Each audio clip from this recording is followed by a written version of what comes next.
Hi, I'm Jerry James Stone, and if you love Italian food, you're in the right spot. Today, I'm going to show you how to make these amazing vegetarian meatballs. They're made from eggplant, so they're super delicious. And also, they're not too hard to make. They're great on spaghetti, they're great in a meatball sandwich for those of you that are trying to eat less meat, or if you just want to try something new. And I have a special guest today, Katie Parla. She just wrote this great new book called Tasting Rome. So everything Italian today. I'm going to dial her up. We're going to FaceTime and talk about her book, talk about Roman food, talk about anything that we can think of. And I think you're going to like it. So stay tuned. There's a fun recipe at the end. We're going to have lots of fun. So let me just get my phone and I'll call her in. Okay, I'm going to dial her in. Hey, Katie, how you doing? Thanks for joining me today. So let's talk about your new book.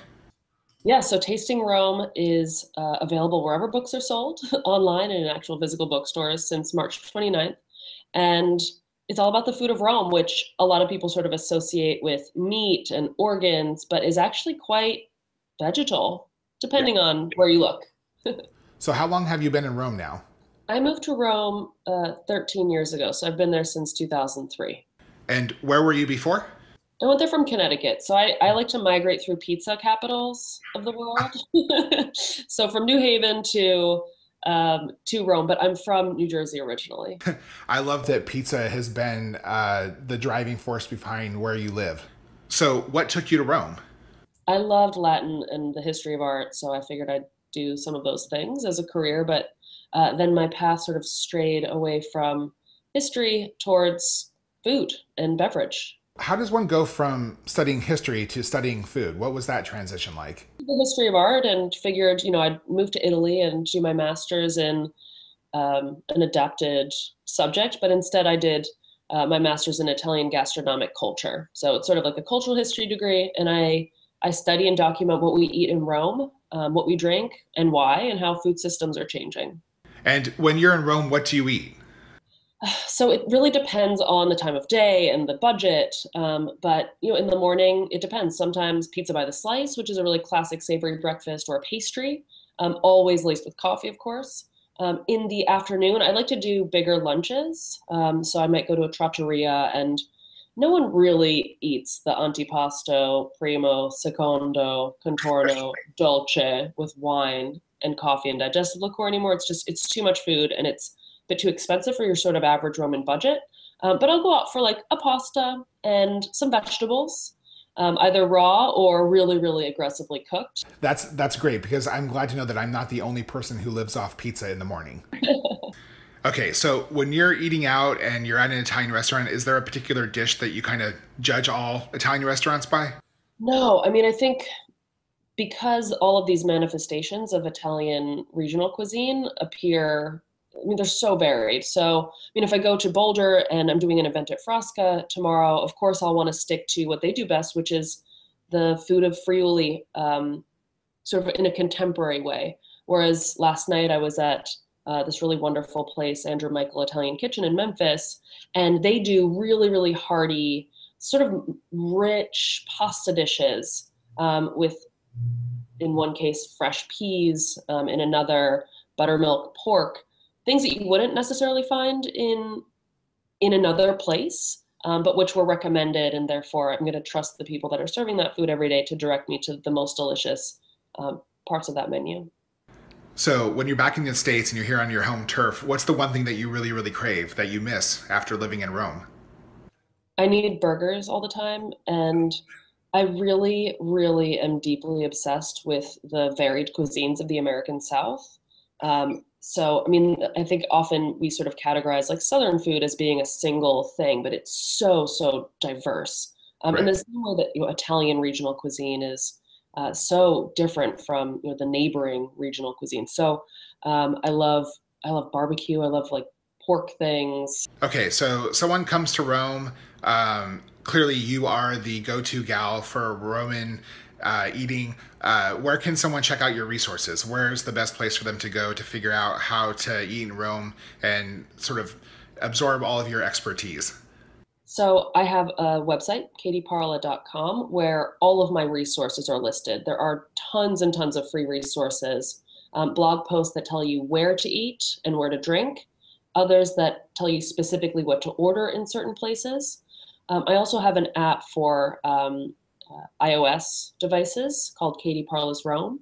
And I've got a book called Walking Rome. And then the cookbook, of course, Tasting Rome, references a lot of dining venues. But I'm also on Twitter and Instagram at Katie Parla. And I really, really am dedicated to not keeping any secrets. I don't have like a stable of 10 restaurants that I don't tell anyone about. I want people to come to Rome and really enjoy what they eat, which is not so easy to do anymore. And I want the people making great food to have the attention that they deserve. I love that. That's awesome, Katie. Well, you've inspired me. I'm going to go off and make these delicious eggplant meatballs. I think that I'll be eating a lot of Italian food in the near future as a result of this interview. Thanks for joining me today. Thank you. So seriously, isn't she great? Like, don't you just want to like stock up on Italian food now? So we're going to do just that. We're going to make these delicious eggplant meatballs. Super delicious, super tasty. If you're vegetarian, this is one of the things that I love the most because it's really hearty and filling, kind of like a meatball. You can use it in a meatball sub sandwich. You can throw them on top of some spaghetti. I think you're really going to love it. So let's go make it, shall we? Okay, so I think Katie's going to really love this recipe. You're going to need about a pound of cubed eggplant. Once again, I'll put a link in the show notes to the full recipe. You'll need some olive oil, some salt, and some pepper. So let's get started. Turn this baby on. Add in a little olive oil. Add in our eggplant. Add some salt, pepper.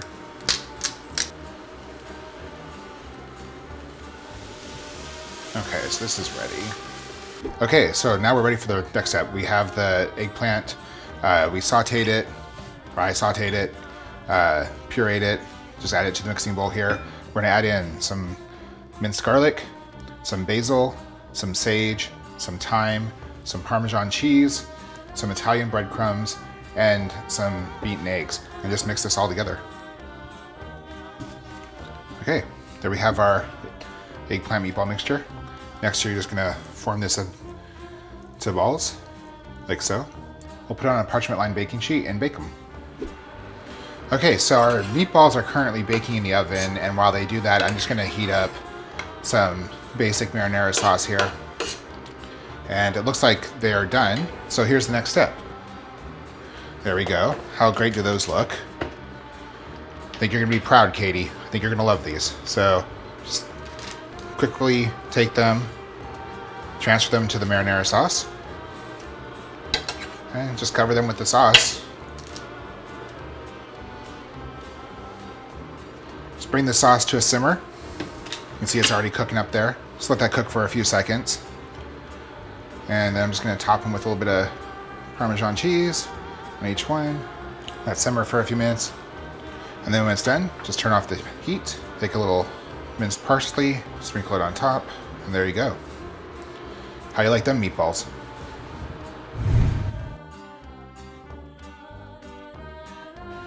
So I stole the meatball. These are super good. I highly recommend making this recipe. I think that you'll be surprised at how hearty and filling it is.